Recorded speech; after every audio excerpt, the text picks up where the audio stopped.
Hozir uyingizda 5 yildan beri svet yo'q deyishdi, rostdan shunaqami? Batinka yo'q. Ko'raylikchi. Umuman bajarmay qoldim. Men bir shov oqib, angilamlar qotib betib qolyapti. Odamning qiyinchiligi mana shu ko'z yoshidan bilinadi-da.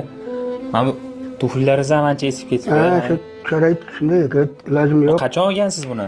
Bu nima desamagan musordan chiqdalab terib nima qilaman. Siz aytganda aybi yo'q. Qayerda ishlatsam beradi shu bilan mana. Hop kiyib lozim chiqarib berib bunday nima qilayin bo'lmasa. Nima deb beracham, mana bu gun qizcham. Bu nevarangizmi, qizingizmi? Nevara qizimniki. Yo'q, ana nom bor.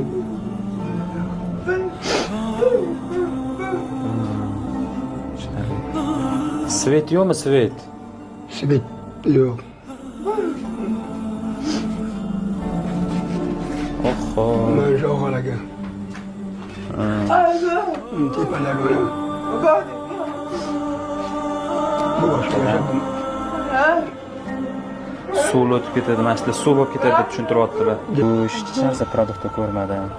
Kiyinasizlar oilaviy hammanglar. Birga oilaviy buvingizlarni, oyingizlarni olib ovqatlanishga, aylanishga boringlar, xo'pmi? Bu kunlarga.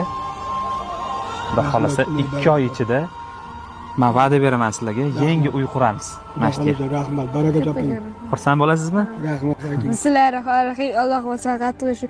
Shu aka sog'sa, pular ko'p bo'lsa, o'g'illari hajlayib ketsa, onasi ham sog'sa, onasi kasal bo'lmasa, Alloh shifo bersin. To'g'risi, o'zimni ham ko'zimdan yosh chiqib ketyapti. Mana shu oila uchun Xudo xolasa uy qurib beramiz. Kichkina bo'lsa ham qilgan yordaminglar sababli mana shu oila baxtli bo'ladi. Baraka toping. Yangi uylarda yashaydi.